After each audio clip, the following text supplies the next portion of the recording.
যে দলটি প্রতিনিয়ত দুর্নীতির বিরুদ্ধে কথা বলে, তারাই যদি ভোটের মাঠে দুর্নীতির মাধ্যমে টাকা ছড়িয়ে দলীয় প্রধানের আসন সহ দেশব্যাপী এভাবে জনগণের ভোট কিনতে চান, তাহলে এর চেয়ে বড় বিচারিতা ও নৈতিকতা লঙ্ঘন আর কি হতে পারে?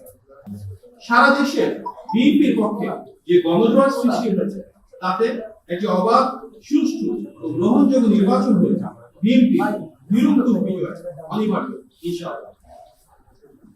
এই বাস্তবতা উপলব্ধি করে একটি নির্দিষ্ট রাজনৈতিক দল ক্রমাগত অপপ্রচার চালাচ্ছে, সহিংস রাজনীতিক ধর্মকে রাজনৈতিক স্বার্থে ভোট চাইছে এবং এমনকি গ্রহণ করছে। জনরায়ের শক্তির মুখে দাঁড়িয়ে এ ধরনের অপকৌশল তাদের রাজনৈতিক দেউলিয়াতে প্রমাণ। যারা সারাক্ষণ সততা, দুর্নীতির বিরুদ্ধে অবস্থান এবং ইনসাফের প্রমাণ তৈরি করেন, তারাই যদি নির্বাচনের মাঠে টাকা দিয়ে ভোট কেনার চেষ্টা করে, তাহলে সেটি অত্যন্ত লজ্জাজনক।